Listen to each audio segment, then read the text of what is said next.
We're finally finishing up the Eschatology series. So, over the course of this series, we've looked at a lot of end times views. We did historic premill, amillennialism, postmillennialism, dispensationalism, historicism. Those two may have been reversed. Okay, all of them are taught by serious Christians who love the Bible, which raises a difficult question. How can faithful believers read the same book of Revelation and come away with such very different interpretations? Why do Christians disagree about the end times? And once you see the real reason, the whole debate becomes much easier to understand. So, to answer this question, we need to look at three main things. First is the mystery built into biblical prophecy itself. Second is the way history shapes how Christians interpret Revelation.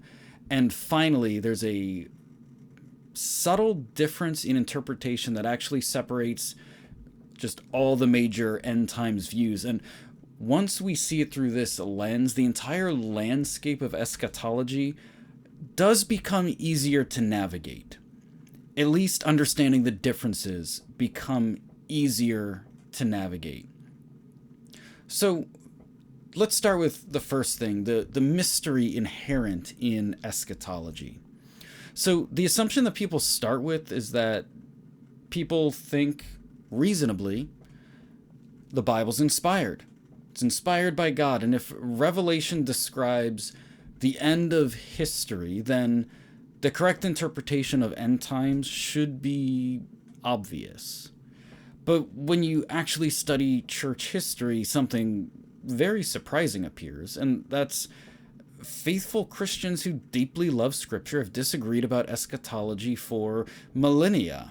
Not fringe teachers, not weird pastors, not crazy theologians. Church fathers, historians, real bona fide experts in theology, in the Bible, in eschatology, they disagree vehemently. So it raises an important question. Is this simply a failure of interpretation, or is something else going on? I think what's going on is that Revelation itself introduces mystery. Interestingly, Revelation hints that this problem might be part of the system. So, what I mentioned from my very first introduction video, which is a long time ago now, so I fully forgive you if you don't remember this. Revelation chapter 10. There's a scene where John hears the voice of seven thunders. He prepares to write down what they said, but he's told, seal up what the seven thunders have said. Don't write it down. And this moment is striking. It's a book called Revelation. It's called Revelation. It should reveal things, but there are still things that remain hidden. God intentionally chose not to reveal everything about the end of history, which means the book itself contains both revelation and mystery. And why this matters, this means that two things can be true at the same time. The Bible genuinely reveals truth about the future, but parts of that future remain intentionally sealed until history unfolds. This means that eschatology requires something many theological topics don't require in quite the same way. It requires conviction, sure, but much more humility than I think we're typically comfortable with. But this still leaves a central question. If prophecy both contains revelation and mystery, why have Christians interpreted it in such different ways? This leads us to the second point, which is how does history shape interpretation?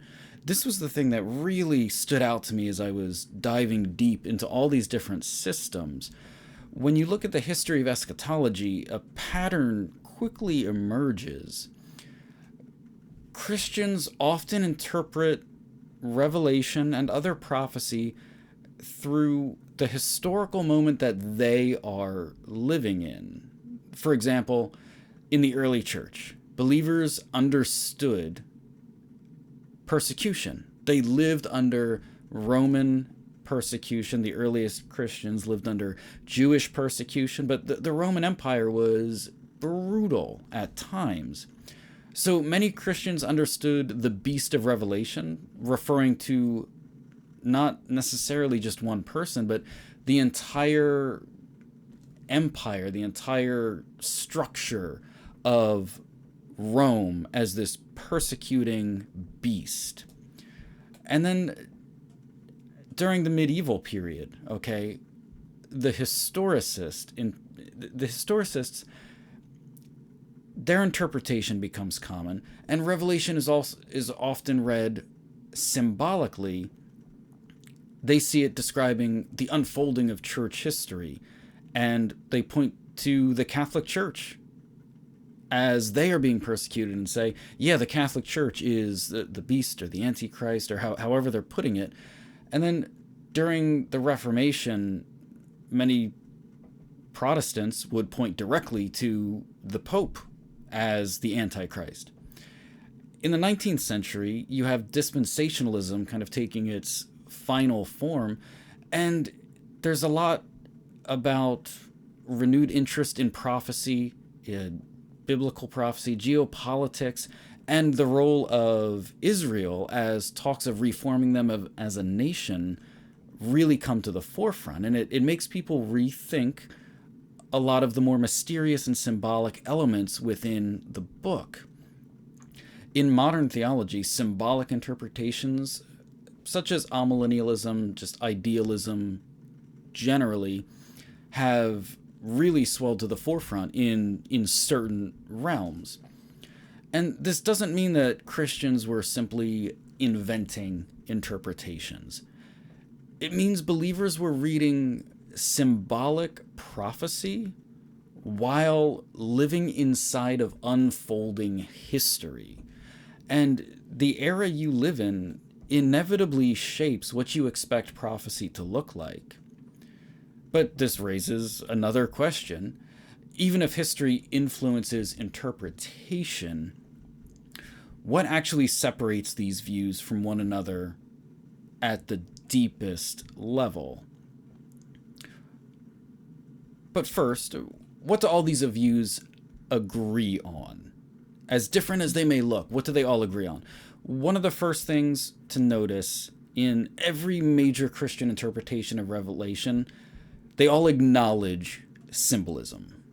No one believes Revelation literally contains a seven-headed dragon. Jesus is not a lamb with 7 eyes. Okay, apocalyptic literature clearly uses symbolic imagery. Everyone agrees on that. So the real interpretive challenge becomes, where does the symbolism stop? So the third point, the thing that separates them fundamentally, is they're kind of asking the question, how do the major views answer the question, where does the symbolism stop? Now, we can briefly look at how different views approach Revelation and notice what they're actually trying to do. Okay, historic premillennialism, the earliest view that we have written record of. This view recognizes symbolic imagery, but expects many of the events in Revelation to have future historical fulfillments. The millennium is understood to be a literal future 1,000-year reign of Christ. Amillennialism, the view interprets the millennium symbolically. Revelation is seen as describing spiritual struggle of the church between Christ and the powers of evil. Postmillennialism, this interpretation is similar in many ways to amillennialism, but it has a more optimistic outlook about the spread of the gospel throughout history. Historicism reads Revelation symbolically, but believe it describes the entire unfolding of church history across centuries, and dispensationalism is a form of premillennialism, and they take a more detailed, literal approach to prophetic timelines. It often includes ideas like the rapture and a stronger distinction between Israel and the church.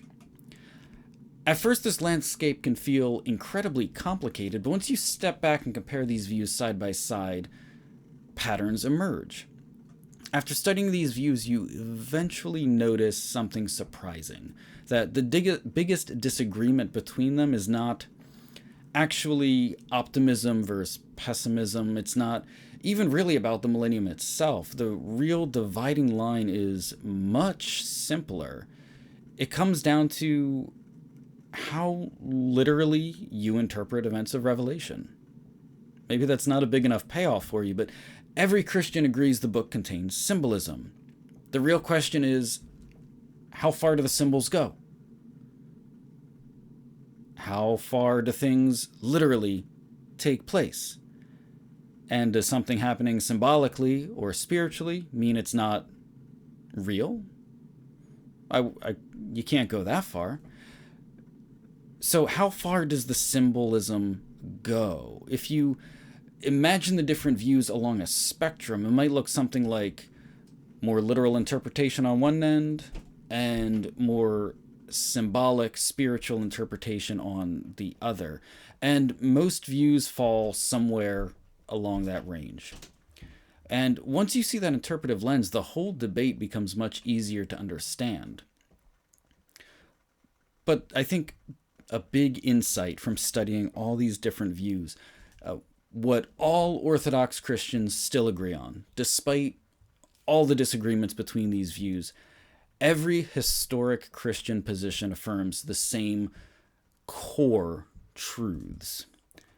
And that is, Christ will return, evil will be judged, the dead will be raised, and God's kingdom will fully arrive. In other words, Christ wins. Those shared convictions are the true center of Christian eschatology. And that reminds us of something important. The purpose of biblical prophecy was never simply to satisfy our curiosities about the future. The book of Revelation was written to churches experiencing pressure and persecution.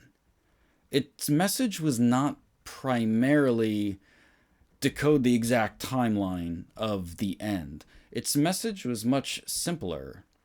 No matter what's happening, Christ reigns, Christ will return, remain faithful. The end of the story has already been written, whether I fully understand every detail or not. The Lamb wins.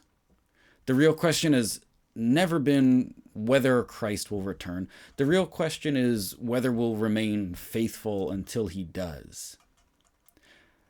Hopefully that was helpful.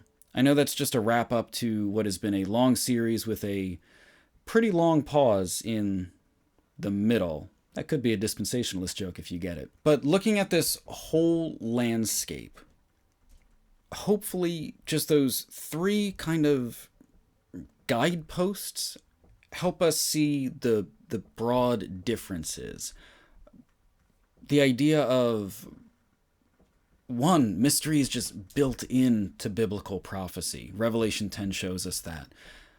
Then you have the time that people live in.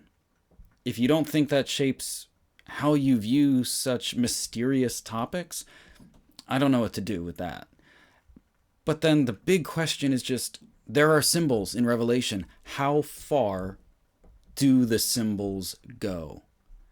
And hopefully, despite all the differences, at least in the realm of eschatology, we can look humbly at our view, at the views of others, and recognize that even if we disagree, faithful Christians, good Christians, spirit-filled Christians hold all of the views that have been discussed in this series.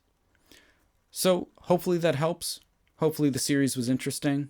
I apologize for the long delay for this wrap-up video, and the Eschatology study guide, or whatever else I have to call it now because it got super long and it's not just a study guide, that will be out. Promise. That will be out. But hope this was helpful. Hope you enjoyed it. I'll see you in the next one.